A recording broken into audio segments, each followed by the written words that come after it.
Bismillahirrahmanirrahim. Assalamu alaikum. Can you all hear me? Just type in the chat because you've been muted for the recording purposes. Okay, alhamdulillah. أعوذ بالله من الشيطان الرجيم. بسم الله الرحمن الرحيم. الحمد لله رب العالمين والصلاة والسلام على أشرف الأنبياء والمرسلين خاتم النبيين أبي القاسم محمد وعلى أهل بيته الطيبين الطاهرين المعصومين المظلومين الذي أذهب الله عنكم الرجس أهل البيت ويطهركم تطهيرا اللهم صل على محمد وآل محمد. Praise to Allah who has guided us to this, and we would never have been guided if Allah had not guided us. رب اشرح لي صدري ويسر لي أمري واحلل عقدة من لساني يفقهوا قولي يفوض أمري إلى الله بصير بالعباد. Assalamu alaikum wa rahmatullahi wa barakatuh. Welcome to our session number 6 in trying to understand the Quran and creating a personal connection to it. I would like to recap a little and then also answer some questions before we dive into our main session. So we were discussing our journey to Allah subhanahu wa ta'ala by purifying our intentions. We were also discussing about the ideas of meditation, having clarity with the Quran, all of that. And now we want to go deeper into understanding meditation through Islamic perspective. Does Islam have any literature about meditation? What does it have to say? And how do we connect it to the universal wisdom that is connected to meditation? Also, how does it help us with connecting to Allah subhanahu wa ta'ala and having a connection with this holy book? So, so this is what you can see on the screen, but before I dive into it, I'd like to discuss some questions that I received throughout the week, and I've been getting a lot of requests to answer them. So, mashallah, what I saw through the questions is that I was thrilled to see that there is a lot of intrigue that is, emerging. A lot of questions are starting to well up. Some people have started picking up the Quran and going through the ayats of the Quran and trying to find answers, and a lot of it is causing confusion, which is the best part, because it's when you're confused that you start asking questions. When you start asking questions, you start getting answers. So that's the way to do it. So alhamdulillah, I'm very, very happy to see that. Somebody asked me how my journey started, and I think the starting point and even till today, the biggest pivotal point in my journey has been asking questions. So never shy away from asking questions and never think that they're silly. I think that we need to be comfortable with the idea of asking silly questions, even because you'll never know. What if you're asking a question which was really important, but you thought everybody's going to find it silly, right? So it's totally having that confidence to say, no, I am going to ask my question because it's important to me. Now, one of the questions that I received was very detailed. It was about the idea of azab and the idea of nar, fire. What the questioner has written is that sometimes we find that the Quran talks to us in a very stern manner. So there are two answers to that. Number one, that there has been a lot of patriarchal bias in the Quran, and it has been translated by, one can say, old men who weren't really, into being softies. So Quran talks in their manner, right? Because they are projecting their translations into the Quran. So that is one thing. The other thing is that for the longest time, our ideas of our master is like a boss, and there's a whole lot of respect attached to it. It's in today's day and age that we see that kind of freedom of conversation between even our parents, or you go to Google Office and you'll see that people are chilling out in their workspace, but it wasn't like that earlier. So there's a whole dynamic of this respect and distance, which creates a stern language in the translation of the Quran. So that's another thing. Now, the third thing is that, yes, there are times when God has intentionally been sort of stern, because it's a wake-up call. There has to be a wake-up call at some point, because we do need it. Sometimes we need it. Sometimes our kids need it. So there has to be that as well. Now, the next part of the question was that sometimes we slack. So if azab means a sweet tasting, and if fire is the fire of burning ego, as mentioned in our lectures, then sometimes we regress, right? Sometimes we get chill about it and we relax into it, and sometimes we end up increasing in our sin because we think it's okay. But honestly, so over here, the questioner has asked, what is the phenomena that is taking place here in our psychology, and how do we protect ourselves from this? So first of all, I would like to mention that this is a freedom. This is a freedom of choice that Allah has given to us. It's part of human growth to have that space to make mistakes. With teenagers, you have to let them really go easy sometimes with their binge watching TV, or just really relaxing, and then eventually they themselves wake up and say, wait a minute, I'm wasting my time.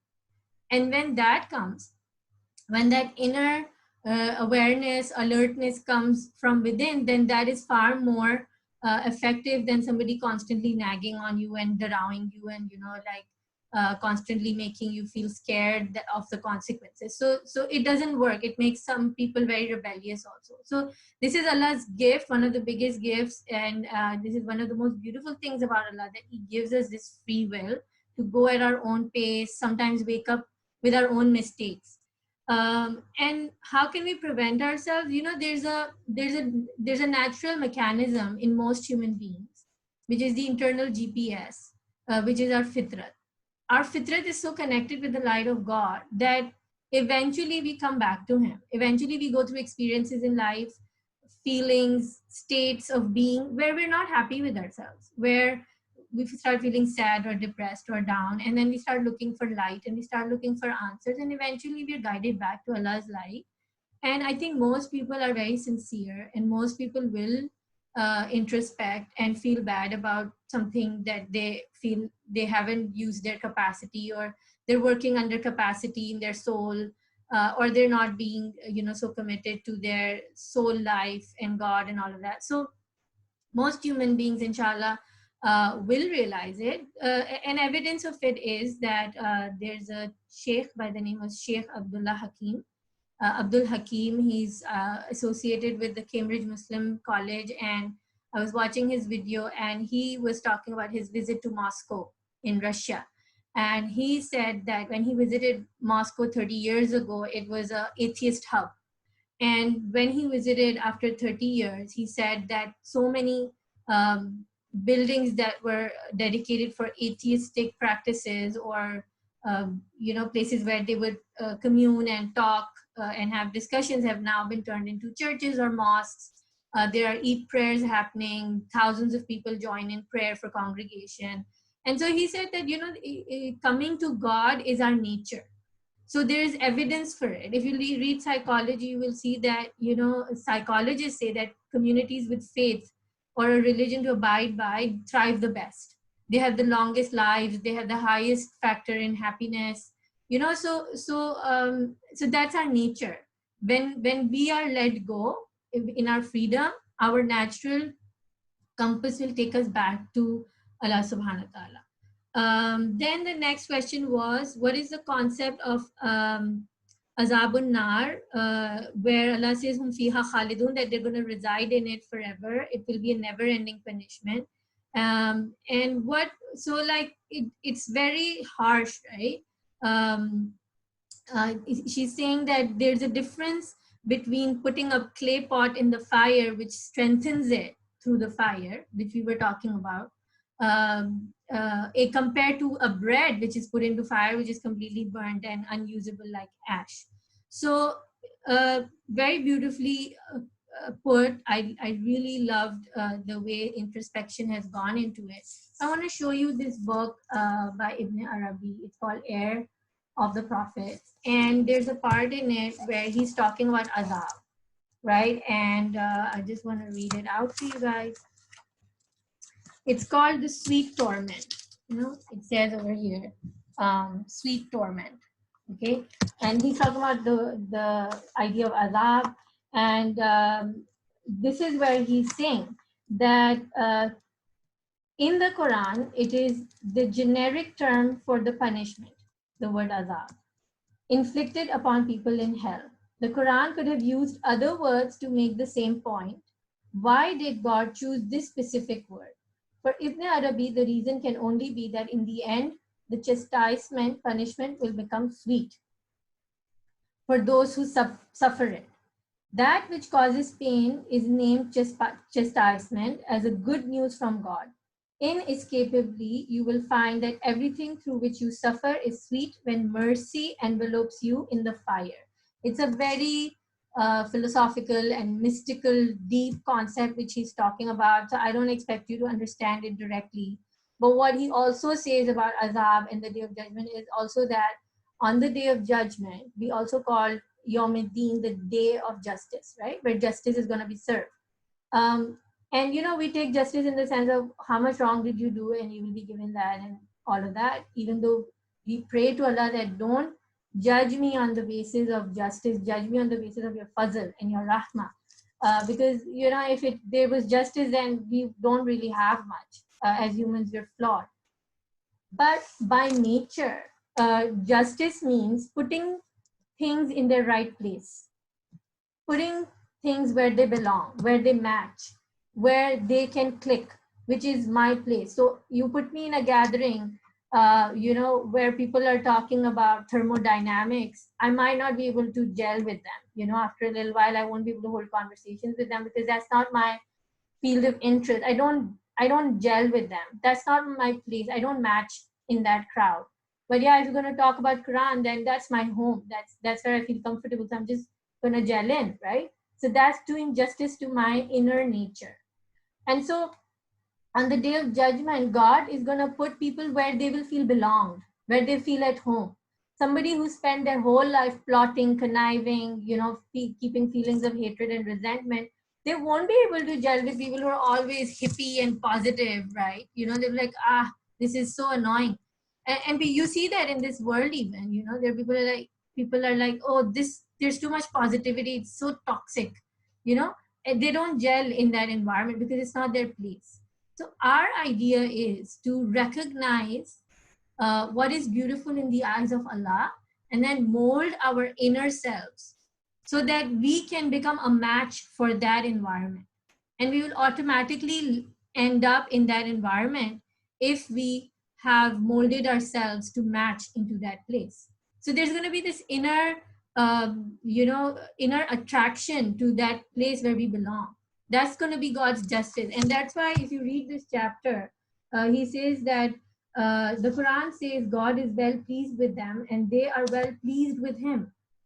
So one should not be misled by the fact that the context of this statement makes explicit reference only to paradise. So people are going to be pleased with God even if they end up in hell at one point because that is where they feel belong, right?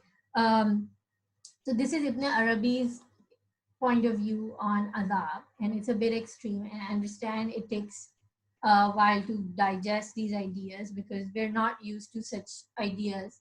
But he was a master of mysticism and he was Sheikh al-Akbar. So, you know, I feel that eventually these concepts start making sense when we go further in our journey, this soul journey.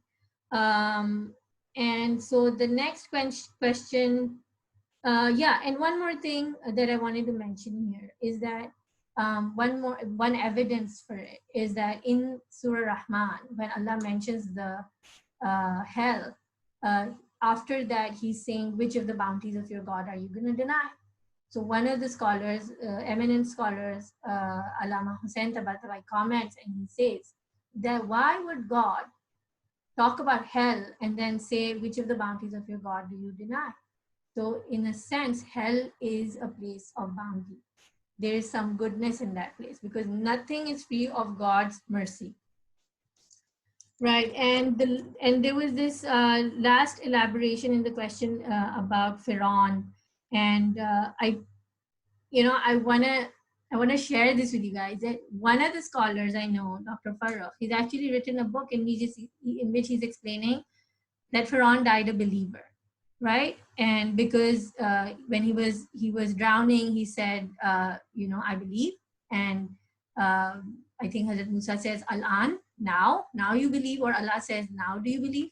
And so, according to him, Firaun died a believer. So that's one opinion.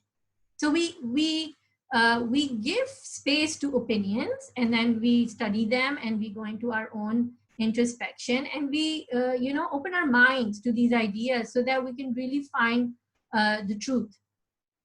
Next question was so there was more detail to this question, and I will answer her more privately. Then there was another question about, yes, one very important question that I want to address is that when you open the Quran, one of our friends has messaged that when you open the Quran and the Quran gives you a prescription to do something throughout the day, right? Be kind to your family or something like that. But you end up losing your temper, for example. So then you feel like, oh my God, Quran told me to be nice the whole day today, to be kind the whole day, and I lost my temper. And you start feeling this huge bulk of guilt, right? Like, oh my God, I broke some sort of covenant with Allah. So the idea is that Allah subhanahu wa ta'ala is giving us this gift of intention. What was your intention when you lost your temper? Your intention was not to lose temper. Your intention was to be your best self, but we're humans. So we made a mistake. So number one, go back to your intention. Number two, you tried your best, didn't you? And you cannot be trying best of another person. There are people whose constitution is to be calm, whose personality is not to lose, their temper. And then there are people who are really like riled up easily, and they have to work even harder, and their ajr is more because they have to work so much harder. So Allah is watching all of that. He's aware of our fitra. And so, you can try your best. You can't try somebody else's best, right? Thirdly, whenever that happens, take a pause and return. There's a constant returning to God. That is the purpose. That is the aim of our life. That is the whole practice of constantly returning to Allah subhanahu wa ta'ala, who is our kindest, loving friend. And Allah also says, I am in the opinion of my servant. So keep a good opinion of Allah subhanahu wa ta'ala, like a loving friend who's always there to encourage you. I have a friend to whom I can just go and say, vent about my worst mistakes, and she'll turn around and she'll just hug me and say, ho jata hai. That happens. And I just feel, I realize that I make these mistakes, but I also feel that, I'm not unaccepted. So how about having that opinion of God, who is always open and accepting us, right? So that we can have that space to be better instead of just, one of the biggest weapons of shaitan is to make us feel so bad about ourselves that we feel like we can never be better again. So never, ever, ever let that happen, right? So because our success is completely reliant on having a good opinion of Allah subhanahu wa ta'ala, and having reliance in his jamal, in his beauty, in his love, and not his jalal, right? That's what the mystics say. Okay, so now we come to our main topic, and one of the questions was, what is muraqabah, which is part of Islamic meditation. That's how meditation is referred to in Islam, muraqabah. The question was also, what is mindfulness? What is the present moment? How do you enter the present moment? And what is the importance of being mindful? How do we journey within? So these were all the questions that were asked. So I'm going to go ahead and start with the slides so that these questions also get answered. So as you can see on your screens, is everything okay? Do I need to stop? Do you have any questions? or I can just begin. I think I should begin. So you can just write in the chat if something comes up. I will just see it. Okay. Now, meditation is not denying negative thoughts, but gaining a better awareness of them. So like we said, you can't just get rid of negativity. You just have to accept that they exist, right? There are thoughts in your mind that exist, and have so much awareness of this existence that you don't become submissive to it. You don't attach yourself to these negative thoughts, and then you start behaving in accordance to these negative thoughts. You have this awareness of your thoughts to the extent that you kind of understand that they're there, and now what do I need to do about them, right? The book by Ibn Arabi is called Heir to the Prophets, right? Heir to the Prophets. This is the book. I will put it on the group as well. So now there are parts to Muraqaba in Islam. Muraqaba means meditation in Islam, has 4 stages. I'm taking these notes from Dr. Nasir Zedi's workshop, and he's a very well-read scholar, so I know that he's done his thorough work with the references. So musharta is when you resolve. So there's a process to going back to God and going back to being your best self, right? So now the first stage is musharta, coming from the word shart. You put yourself in a resolve. You make a promise that I wanna amend. Then after the resolve comes the tawbah. You return to Allah subhanahu wa ta'ala. You say, I want to change my ways. You make that journey back to God. Then you do islah. You start making amendments. You start changing. You start picking out the places where you need to work. And then you start making a journey towards amending those things that you see within yourself and make a change. So if you have jealousy, then what are you going to do about jealousy? If you feel hatred, what are you going to do about hatred? So first to pinpoint, and then to return to Allah and say, I don't want to do this anymore. Because what if you feel like, yeah, so I'm jealous, I'm a human being, it's okay, I can feel jealous, right? But that's not returning. That's not even making a resolve that I don't want to be in this place of, being morbid and so dark within myself. I want light. I don't want to be in a state of jealousy. So you make that resolve, you return, then you make amendments. How are you going to make amendments? You go for therapy, you go for counseling, you talk, you go to a scholar, you read a book, you start asking questions, you start finding answers, right? So that's how you start making amendments, and then you start practicing it.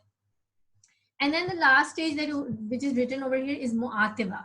And mu'atiba is saying, I hold myself responsible.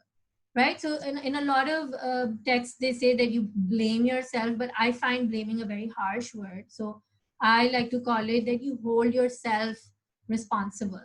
And holding ourselves responsible means that you take full responsibility for your life, for your actions, for everything, whatever happens even. You don't sit in a pity party and say that, somebody did this to me or somebody did that to me, and that's why I'm so bitter. No, the end of the story is, I don't want to be bitter. So what am I going to do about it, despite whatever goes on around me? So that is mu'atiba, right? And there's a Chinese proverb that I keep very close to my heart. And it says, he who blames others has a long way to go on his journey. He who blames himself is halfway there. He who blames no one has arrived.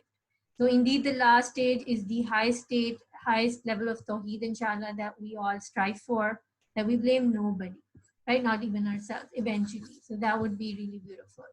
And then one of the things that this teacher, Dr. Zedi, said was really interesting. He quoted this ayat and he said, Ya ayyuhal insan, innaka kadihun ila rabbika kadhan fa mulaqihi.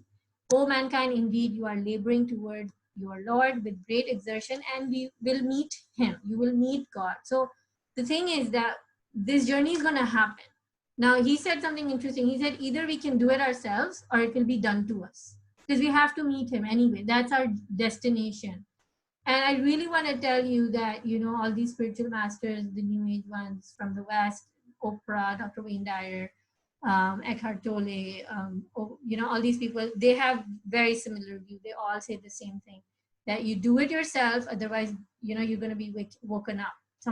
Allah will wake you up. Allah will take you there.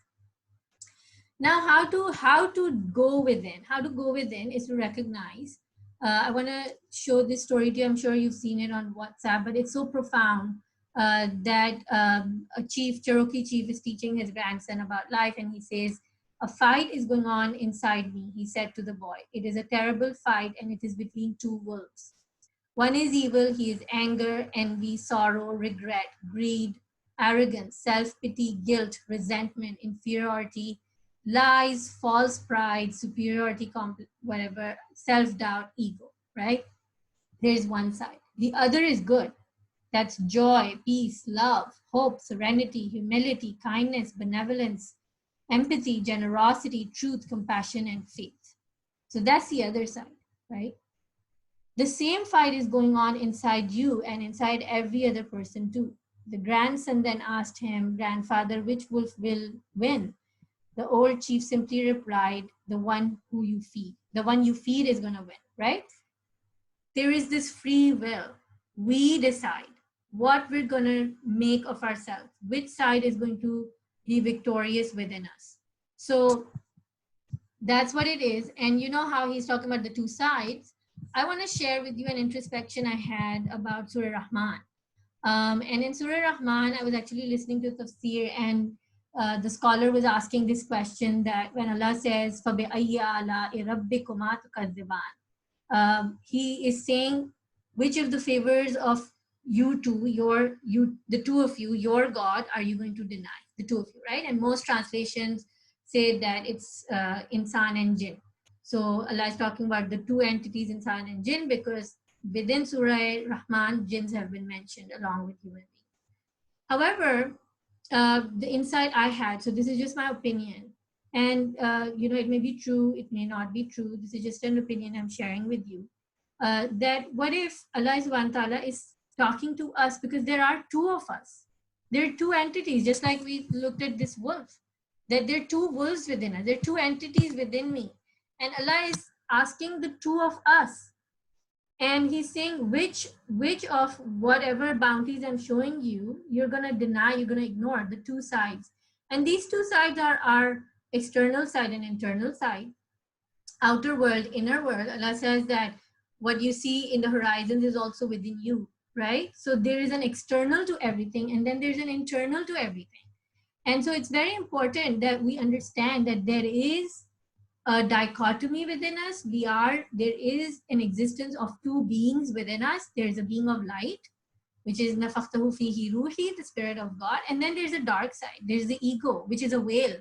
And so we're in this constant fight, and this is what the jihadun nafs is, right? And so I want to share with you this hadith over here, where the Prophet says, "Place someone from your nafs on your nafs as an observer, and take something from this world for your hereafter," right?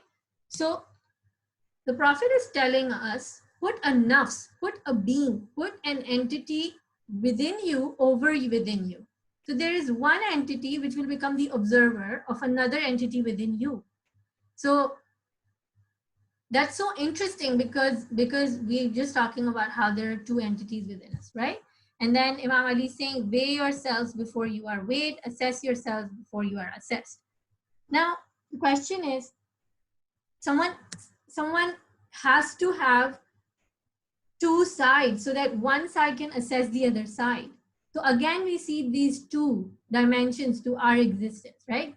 We said we have to explore who we are so that we can understand Allah subhanahu wa ta'ala, right?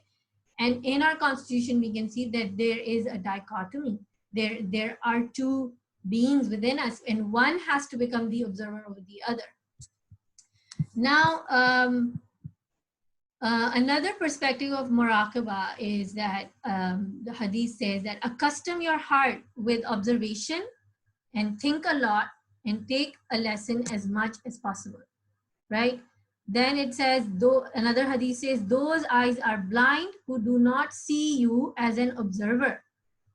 Allah is an observer over us, and we have an observation happening within us. Eventually, it's the same, but it's a mystical concept. But for now, we have to understand who the observer is. What is this nafs which is going to be observing the other nafs. What is that? So I want to explain that to you from this book, The Power of Now by Eckhart Tolle.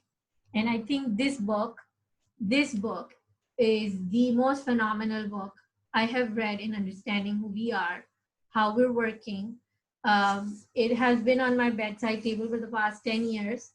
And I wish one day I can truly absorb and digest this book. It is key and essential in understanding who we are, and our ego and having mindfulness. And if some of you find this book a bit dry, because this was the first book Eckhart Tolle published, you can go for his next book, which was The New Earth. It's got the same material, but it's not as dry. It's got stories and more interesting way of narration. So in this book, on page number 14, Eckhart Tolle was asked, what exactly do you mean by watching the thinker? So we have thoughts, and then we're saying, observe your thoughts, be the observer. Who is this watcher? Who is this watcher? So he says that there's a voice going on inside our head all the time. And if it became loud, if somebody else could hear that voice, they would think we're mad. We would look like a mad person who's constantly talking. But the thing is that there is a chatter going on inside our minds all the time. And we're constantly in a chatter, in a conversation within ourselves all the time. And that voice so many times is constantly just commenting, just constantly talking, right? And you have to just become aware of that, right? So he says that the voice comments, speculates, judges, compares, complains, likes and dislikes, and so on. Now he says that start listening to the voice in your head as often as you can, right? And then he says, this voice is like old gramophone records that have been playing in your head perhaps for many years. This is what I mean by watching the thinker, which is another way of saying, listen to the voice in your head. Be there as the witnessing presence. You will soon realize there is the voice, and here I am listening to it and watching it. This I am realization, this sense of your own presence is not a thought. It arises from beyond the mind. So when we make this shift and we become the observer of our thoughts, then that observer, which you can just experience, is the observer, is the true now, is the true higher intellect, the higher presence of God within us that becomes the awareness that observes the thoughts, right? So when you listen to a thought, you are aware not only of the thought, but also of yourself as the witness of the thought. A new dimension of consciousness has come in.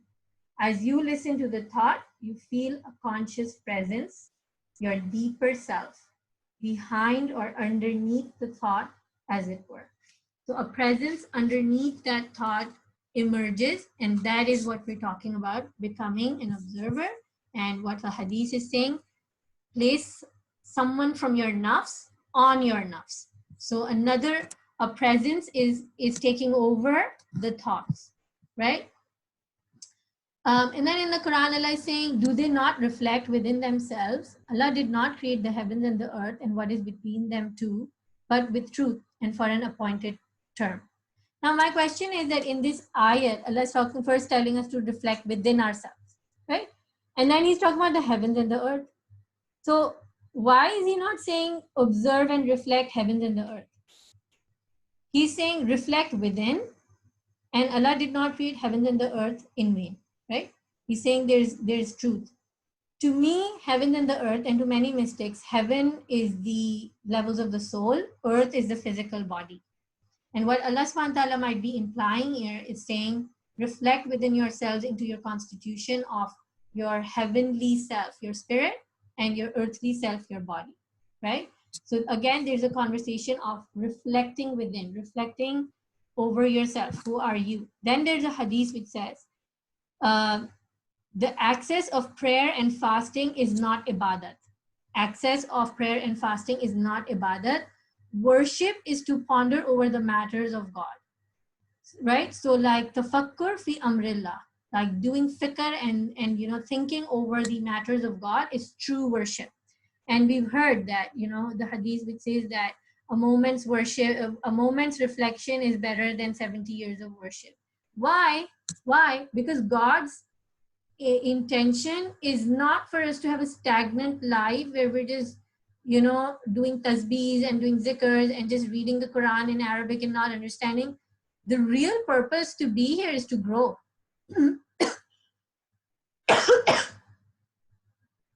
Excuse me.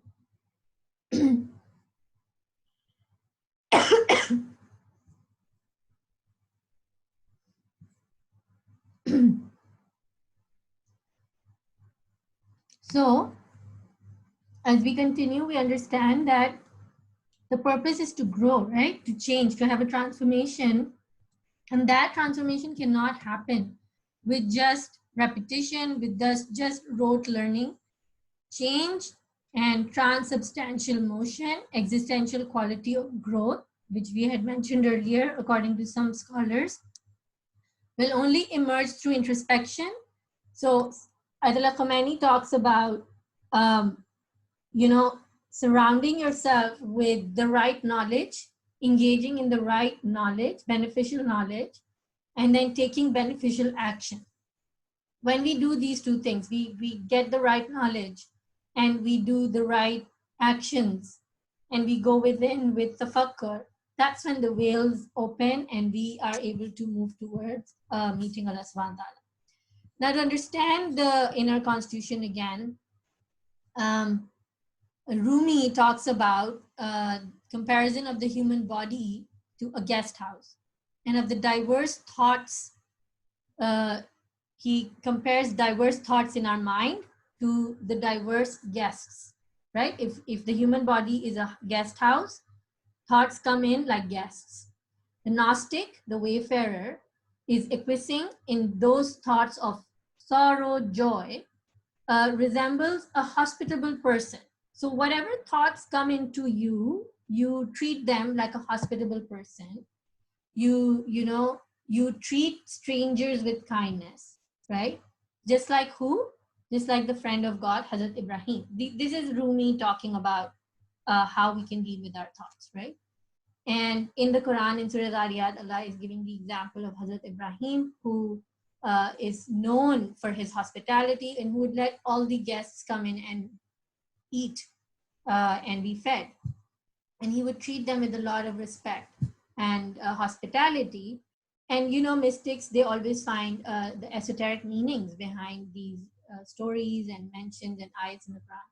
And so Rumi is saying that treat these thoughts that enter you like a guest, like guests who come, and you be nice to them.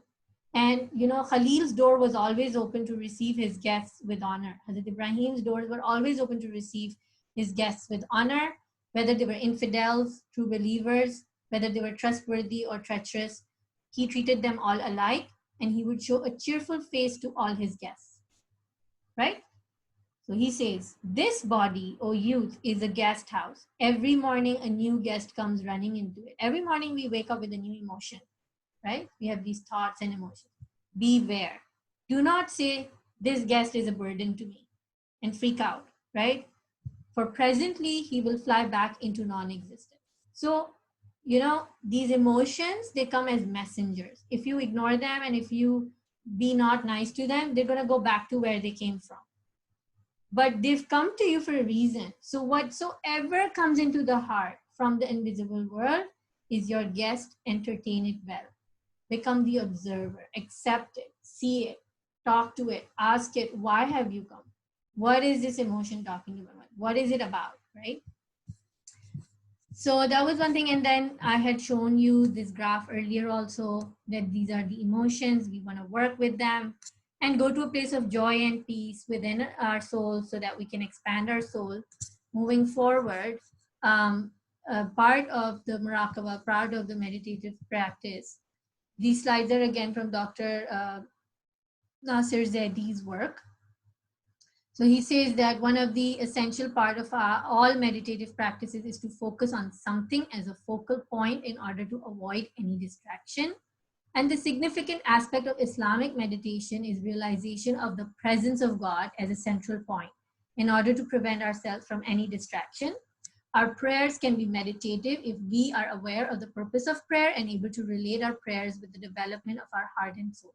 So inshallah, in the coming weeks, when we start talking about Surah Fatiha, I will also talk about the esoteric understanding of the Salah, and so that we can start getting benefits out of it. But it's really important, it was really important for me to give this preface to whatever is coming from the Quran, because then, I don't think we'd be able to make sense of the tafsir.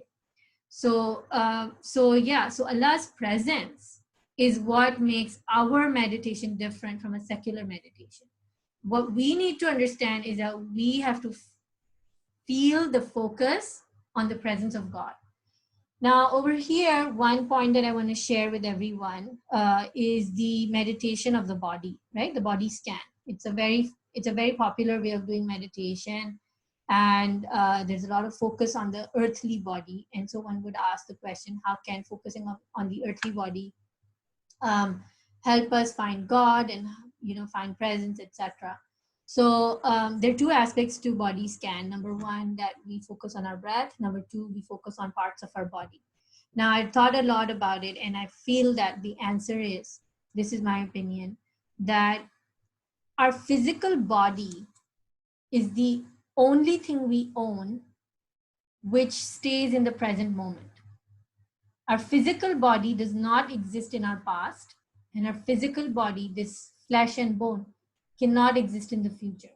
Our thoughts and imaginations can travel to past and future.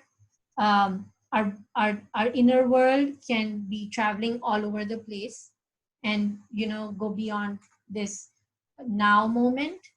But our physical body, the flesh and bone, is the only thing we possess, right? Which has not got any existence in the past or the future. I can only have my body in the present moment. So that's why when we ground ourselves in the body, we ground ourselves in the present moment, which is what we had mentioned about the ayat of the Quran, that the awliya Allah, la khawfun alayhim wa la hum yahzanun. They don't feel worried about the past and they don't fear the future. They stay in the present moment. And being present in the present moment is the doorway to understanding the presence of God. And therefore, meditations that help us with grounding ourselves in our physical body are very effective. In our breath, in our body, they're very effective because they're building a sense of concentration for the brain to stay alert and present in the present moment. So it's a very good practice. Meditations become the fuel that enables us to function and behave with wisdom in moments of heat, in moments when I really need to perform, when I'm with relatives, when I need to be nice, when I need to forgive. The work that we do in silence within ourselves, in our privacy or with God, the meditation practice, the reflection, the contemplation, whatever work we do, and the time we spend for ourselves privately is going to become our fuel so that we can go and perform well in our daily life with our relations. And we hear about Ayatollah Khomeini and many other mystics who used to divide their day and discipline their day, and a part of their day would be for themselves, a part for the family, a part for their work, and a part for enjoyment, right? So they would divide their day into 4 or 5 compartments. Okay, moving forward, any questions so far? Is everything clear?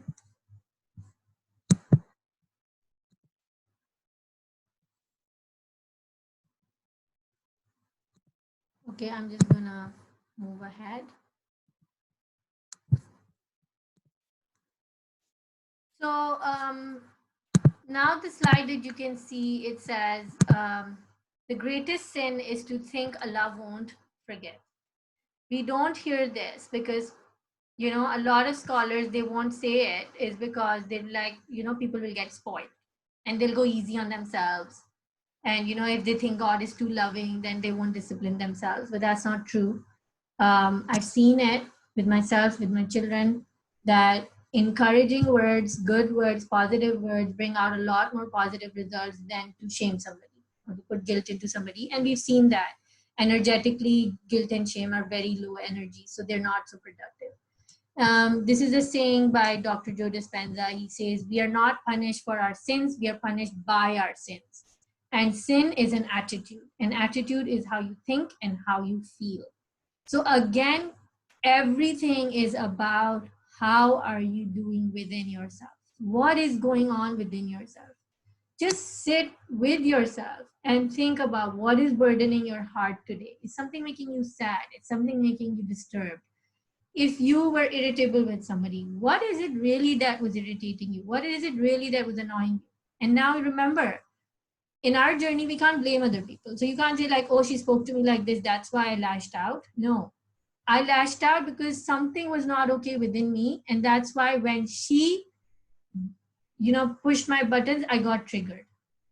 So everything has to become about responsibility within, right? There's an anecdote where they say that, if you're holding a cup of tea and somebody comes and pushes you, uh, what's gonna happen? And usually people give the answer that tea is gonna fall out, right? And mystics, they say that, well, tea fell out because there was tea inside. But if there was something else inside, something else would fall out. So if we have love and gratitude and peace and joy within, then even no matter how much people nudge us and push us, love, joy is going to flow out of us, right? Forgiveness is going to flow out of us. Calm behavior is going to flow out of us. But if we have anger and resentment and hatred within us, and we haven't done our work, and we haven't washed out whatever gunk we have within us, then that's what's going to spill out. So that's what he's saying, that sin is an attitude, and attitude is what you think and you feel, right? Now, I'm going to post some lectures by Sheikh Arif on spiritual journey in our group. He talks about inaba, which is part of the spiritual journey. Inaba is when you're yearning for God. Then the next is Tawbah and Astaghfar, and he distinguishes between what Tawbah is and what is Astaghfar.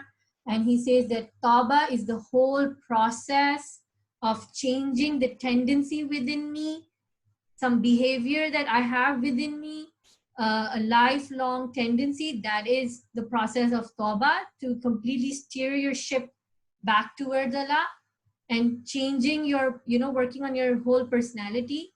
And istighfar is that small steps that you take towards that change. So I'm going to post that for you guys. Now, this diagram is showing how our energy becomes bonded to our present and past reality. Therefore, as you place your attention on all these things over here, so what does it say over here? In our outer physical world, we have our car, house, money, pets, food, exercise, past, future, problems, illness, clothes, appointments, TV, computer, emails, Facebook, cell phones, text, Instagram, friends, suffering with friends, relatives, ex-relatives, siblings, parents, children, partner, job, boss, co-worker. These are all these interactions that we have in our life, and he has specifically pointed out enemies and friends. And what he's trying to show is that this is you, and these are all the bonds of energy that you have. And we are constantly using up our energy to bond with all of these things, right? So many things in the material world. So our energy is going to be used up to maintain these bonds, especially when it comes to enemies or friends and suffering, and keeping animosity within ourselves. And what are we doing is that, therefore, as you place your attention on all these elements, your energy is flowing away from you, and it leaves little energy in your inner world of thoughts and feelings to create something new in your life. And what do we want to do? We want to transform. We want to make a new person out of ourselves. We want to emerge as somebody new. We need energy to be that new person. But if at all times my energy is being drained into social media, into being, part of a rat race, competing, putting all my energy into making a house, or, it's not a problem. Make a house or whatever, but don't get so attached that that just becomes the you know uh, everything about your life, right? And so in that sense, all of this energy has to now come back to you, so that you can truly put your energy back into where you really want it to work. And so you have to start honestly start to relinquish these bonds and attachments to your phone, to your social media, to every attachment. Uh, Even children, even spouse, they're not ours, they're God's. We're so attached to all of it that so much of our energy just goes into maintenance of all of it on our shoulders, and then we start feeling physically unwell, and we start feeling um, you know uh, bound and chained by these bonds, and we're not realizing that the reason we feel so drained out is because we are exhausting whatever energy we have in maintaining these bonds. So it's very important to prioritize, where do I want my energy to go, right? And Imam Ali alayhi salam says, know that if one does not help himself in acting as is his or her own advisor and warner, then no one else can be his advisor and warner. And this is crux of the journey of taking self-responsibility, not blaming anybody, and then believing that you want to make a change, and then not being reliant on anyone, which is what we've been saying from the beginning, that we have scholars and we have books and we have lectures. We have to just go on our own journey eventually. It has to be my own questions, and it has to be my own answers. And because there can be no one else doing it for you, there is no way anyone can do your work for you in your soul. It is just and just you. So Imam Ali is saying you have to be your own warner and advisor. Eventually, the purpose of life is for all of us to individually start seeing and listening to the voice of God within all of us, inshallah. Ameen. And Imam Sadiq says that if your soul has decided something, then your body will definitely follow. And I want to share with you over here my own personal journey, that I used to be really, really sick and unwell. There was a time I couldn't write, I couldn't hold a pencil, I couldn't pick up my babies, I couldn't write, I couldn't type, I couldn't see my phone. I was really unwell. And it came to such a rock bottom place where Allah kind of woke me up, and then this journey began, and all of this studying began, and to say no, but there has to be more. My God is so powerful. He has the treasures of the unseen. His treasures are unbounded and unlimited. So then what is stopping me from having that life where he can bestow health on me and he can bestow energy to me? Where am I going wrong? Taking that responsibility to yourself and say, where am I going wrong? Where have I closed my door so that I can't receive his mercy and abundance? And Dr. Wayne Dyer says something really interesting. He says that God's abundance is like an overflowing river. And if you go and stand in the river with a tiny thimble, the thimble that people used to wear for embroidery, if you just go and stand in the river with a thimble, what a loss of an opportunity. That you went and you stood in the river and you couldn't benefit from this overflowing river of abundance. So what you need to do is expand yourself, expand your cup, so that you can take more and more benefit of it. And then, mystics say this really beautiful thing. They say that, God is unlimited. And if you truly want to experience God, then you have to grow your cup to such an extent that eventually it breaks. And then you don't exist anymore, and it's only him. It's a very poetic and, esoteric way of explaining meeting with Allah subhanahu wa ta'ala, where there's only unity, it's only him, there's no us. But that's the way to get there, right? Yeah, so I want to tell you that everything is possible. Don't rely on the physical world. No matter what sickness you have, whatever issues you have in your life, Allah's door is always open. And if your soul decides on something, if the inner conviction and faith in your heart becomes strong, then nothing can stop you from getting where you need to go in this journey to meeting Allah subhanahu wa ta'ala. right? So in the two entities within you, the soul and the ego, who's going to be more powerful, right? We talked about the two entities. And now there's a difference between having faith and belief in Allah, and then there's a difference between feeling his active presence in our day-to-day life, right? So one of the essential parts of all meditative practices is to focus on something as a focal point, and we want to focus on the presence of Allah subhanahu wa ta'ala. And inshallah, with these practices, we will feel him. And then, you know, the hadith says, worship Allah in a way as if you are seeing him, or if you cannot see him, then at least realize that he is seeing you. It's a state of mind that we fake it till we make it, but that's what the focal point has to be, right? In meditations, secular meditations, they'll say focus on the candle or focus on the rock or focus on etc.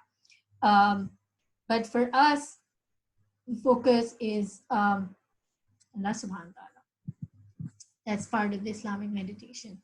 Now I have 4 minutes left. I will go on as much as I can and then I'll stop. So this paragraph above is from Dr. Joe Dispenza's book, in which he's talking about the 3 lower energy centers, where he's saying that too much sleeping, too much eating, enjoying too much communication, connecting with people can be very intoxicating and addictive, right? And what he says is that if you put in all your energy into these activities, then what will happen is that you won't be left with much energy to work on other things, right? You won't have much energy left for your contemplation, for your reflection, for your connection with Allah subhanahu wa ta'ala, because your energies, you just have that energy, right? Within you, and you need to use it in the right manner. And now that is connected exactly with the hadith of the Prophet and Imam Ali. The Prophet says, whoever spends more time praising and worshiping God and spends less time eating, drinking, and sleeping is more eagerly welcomed by the divine angels. It's mentioned in Mizan al-Hikmah. So you see what Joe Dispenza is talking about, the 3 lower chakras, that how to not exhaust the energies of your lowest 3 chakras by eating too much, sleeping too much, drinking too much, socializing too much, is exactly what the Prophet is saying. Imam Ali goes on and says, eating light meals and nobility are more lasting for our health. He also said, when God the Glorious wishes the well-being of his servant, he shall inspire him or her to talk less, which is less communication, eat less, and to sleep less, right? So it's completely the same. The knowledge is the same, which is coming from Dr. Joe Dispenza, Prophet, Imam Ali, it's the same thing. So the state of well-being is a state of unity with Allah subhanahu wa ta'ala. In meditation, we change our brain waves from the lowest frequency to the highest frequency. The deeper you go in meditation, from beta brain waves to alpha brain waves, and then even to the theta brain waves, which is the half awake, half asleep state of deeper meditation, the slower your frequency and the more access you have to the operating system. What is this operating system is something that I would like to explore with you all next week, where we will talk about the idea of when Allah says, Ud'uni astajib lakum. He's saying, ask, call me, and I will respond. So I will leave you with a question that, yes, Allah is saying, call me upon me and I will respond, but all du'as don't get kabul, they don't get accepted, we don't get everything. So who is supposed to ask this dua? And what du'as get accepted? What is the criteria? How do we find the clarity? We don't want to be in this confusion, like some du'as get accepted, some don't. I don't know what gets accepted. Allah knows better, right? He knows best for us. But no, there is a clarity that we can have. And so I want to leave you with this operating system, which Allah subhanahu wa ta'ala is talking about. So that operating system is, which Joe Dispenza is talking about. He's saying that when your frequencies fall in meditation, that's when you access your operating system. And I want to talk about the operating system with you all next time. This is how he's shown the change in the waves as we go to higher up in our chakras, from lower tendencies and characteristics and feelings and emotions to higher feelings of selflessness and godliness. All right. Very few people live through a conscious mind. Um, very few. So when your brain, this is the map of the brain. When you enter higher levels of brain waves, you are accessing more of your brain. This is what this diagram is showing. Maybe I will refer to it again next week. So now our time is up, and I will continue this next week, and I will also try to start Surah Fatiha. Do we have any questions for now? Otherwise, you all can send it to me later even. But it's nice if somebody wants to say something. Okay, I have something in the chat. Would like to share small advice I learned about and helped me so much. Lama Tabatabai, I think. If not, then another ayat, Allah is famous for one main advice to his students in Hawza: be aware of absent mind state. Rafla. Okay, I'm not aware of this. Nadia, please share more details with me from the Hawza. Be aware of the absent mind state. Yes, be aware of the absent-minded state. The absent-minded state is the state. Thank you so much, Nadia. Makes so much sense now. The state of absent-mindedness is the state of being on an autopilot. Not taking the reins of your horse life in your hands, not being the pilot of your plane, but letting it go wherever it takes you. So living in a state of sleep. Allah is saying, but most of them are asleep. Like most of the people go through life sleeping. And when they die, they wake up. It's a hadith that most of us will go through this life sleeping. And then when we wake up, when we die is when we will wake up. So why not wake up now? Right? Wake up now. Don't be in an absent state of mind. Thank you so much, Nadia. Anything else anyone else would like to share? I'm here for another minute, and then we close this session. I would like to make a dua. I think I'll do the dua first in case any questions want to come later. Bismillah ar-Rahman ar-Rahim. Oh Allah, we seek protection from our own lower nafs. We seek protection from the whisperings of the shaitan. We want protection from you because we are weak and we are faulty and we forget and we doze off in our absent-mindedness. Ya Allah, we need your help, and there is not a second, not a part of a second, not a millisecond where we can do anything except you. There is only you. There is only your energy. There is only you who has kept us going. You have protected us and guided us, and we need this connection with you, because on our own we are nothing. We're really nothing, Ya Allah. And in this seeking, we know that you are the one who is the guide, and you are the destination, and you are the journey, and you are the final place. Ya Allah, fill us with the yearning to meet you in every moment, so that in every moment, in every moment, the only thing we seek and the only thing we yearn for is only you, Ya Allah. And fill our hearts with your love and devotion and dedication, so that we can reach our full potential.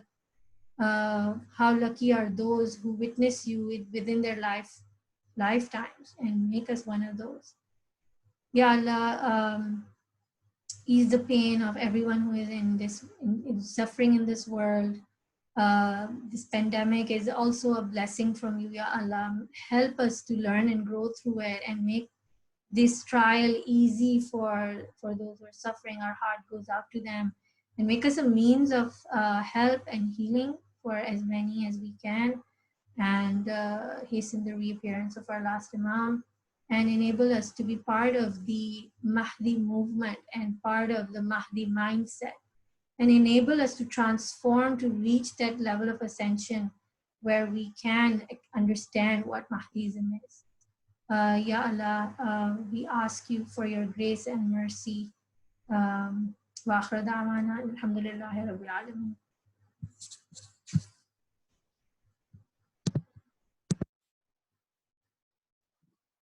Yes, let me unmute everyone. I'm sorry, I haven't unmuted. Okay, Amna, would you like to say something? Yeah, I just wanted to say thank you for the beautiful lecture. Ian and her brother must have looked very similar, right?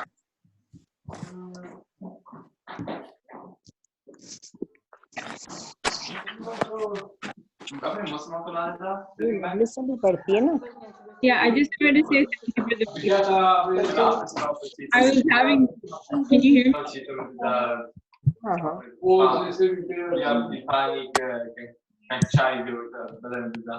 Now, Amna, I've muted everyone. Just unmute yourself now. Oh yeah, I got it. No, I just wanted to say thank you for the beautiful lecture. I was actually having a really bad day, and like the thoughts get into you, the repetitive thoughts, and you think of future hypothetical scenarios. But like being in the present, what you said, I just practiced it right now, and it really helps to change my perception. And then it also helped me align my intention to what actually matters, and like every thought that comes to my mind, and bring it back and trace it to God, to Allah. And no matter, like, even if I have to fake it sometimes, but they say fake it till you make it. So I just want to say thank you. Most welcome. Thank you so much for sharing this insight. I think it's a reminder for me as well, because a lot of times I'm saying these things, but it's another thing to practice. So thank you so much. Thank you everybody for joining in this session. Your energy makes it really beautiful. If anyone else would like to say anything, they can unmute themselves and contribute whatever they want to say.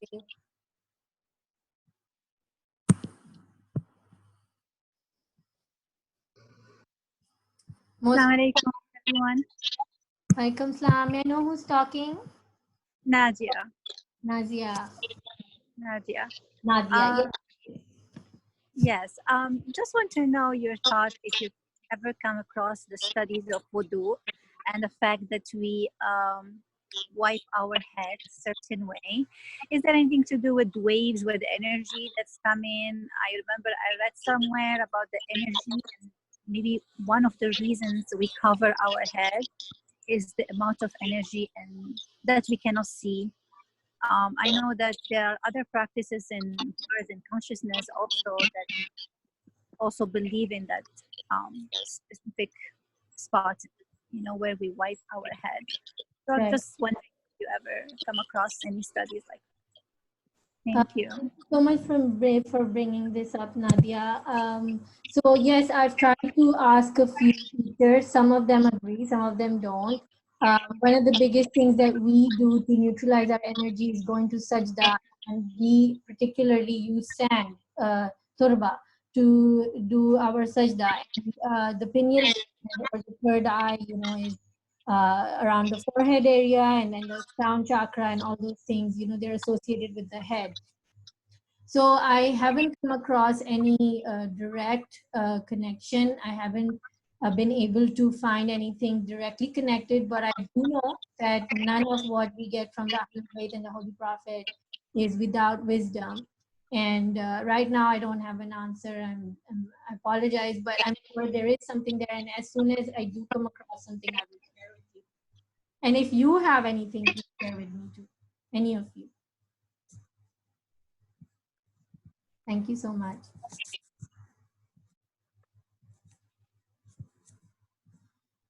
Okay, we have one more chat. Would anyone else like to contribute or say anything? Something they know they want to share? Because to be part of these sessions, you guys definitely have some prior knowledge. I'm sure a lot of you are treasures of knowledge yourself, and you have something to share with me for sure. So please please feel free to share. It would make my day if you guys can share.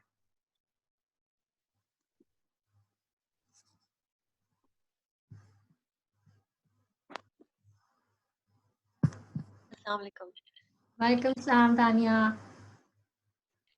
What you said about being an observer and like being in the now, that's like if you start practicing it, you'll realize that it does help. But the only, I think the like key is to keep on at it. But slowly, when you start observing your thoughts, you'll realize that, oh yes, like, oh, this thought is coming, and oh, this thought is, you should just ignore it, or you should just, like, entertain it, or like that. So yeah, that's quite important point. Thank you so much, Fatima. It was such a knowledgeable session. God bless you. Thank you so much. Because I feel so, energized when I hear your voices and I see you, because we don't go out of the house, and then to meet you guys with such high vibes really energizes. I feel really, really happy. There's a question on the chat. So thank you so much, Tanya. Thank you so much. I'm just going to go to the chat now. I have a question. In times of suffering, when my intention is to ask Allah for Him to free, how do I avoid a conflicting hidden intention of wanting distance from pain by gaining closeness to Him? SubhanAllah, very, very beautiful question. We're human, right? We're human, and there's a dimension to us which is suffering, and it is in pain. And you know, yes, the striving, Allah is seeing that, there is pain. But I would really like to bring your attention to Hazrat Ayyub's dua in the Quran, where he says, Ani masani adurru wa anta arhamur rahimin. He says, oh Allah, suffering has touched me, and you are Arhamur Rahim. And scholars say that Hazrat Ayyub had this beauty in his humility, where he believed that his only destination is Allah, and he only wants to meet Him, and he doesn't want to ask for anything else.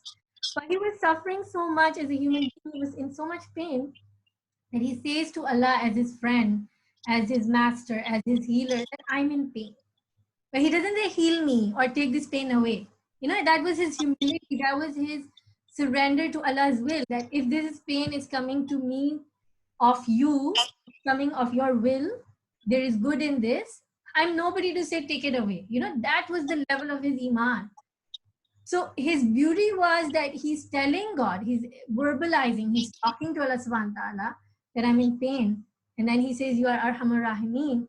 This etiquette, there was this beauty in his conversation with Allah subhanahu wa ta'ala that he is expressing, but at the same time, he wants to surrender, So I think that we can learn a lot from that.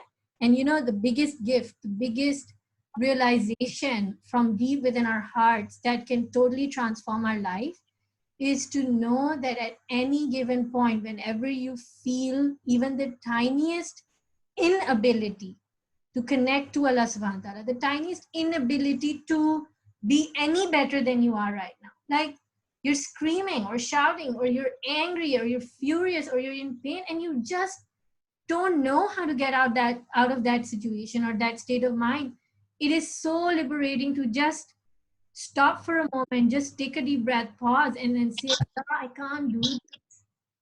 You are the power who can enable me to do it. You can change my state. You can change my mind. You can change my blood pressure. You can change everything. I am unable. And this is so liberating, because truly we are unable. And the minute we hand it over to God, there's this freedom, there's this feeling of liberation, and that's all Allah wants. To accept, I am nothing and you are everything, and I hand it over to you. I can't take care of my kids, I can't take care of my family, I can't fix everyone, I can't make everything right, I can't, I can't do it. Just can't. I'm just so unable. And then Allah will just take care of everything, if it's coming from the right place in our hearts, which it does. So inshallah, I hope that answers your question.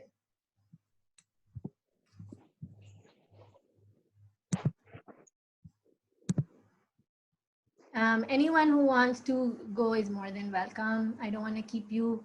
We're 18 minutes, I think. No, we're 14 minutes above our time. Okay, Alhamdulillah. So we end our session here. Fi amanallah, everybody. Then I will catch you guys again next week. Take care. Allah Hafiz. Thank you. Thank you. Thank you so much. Welcome. It was such a pleasure having you all.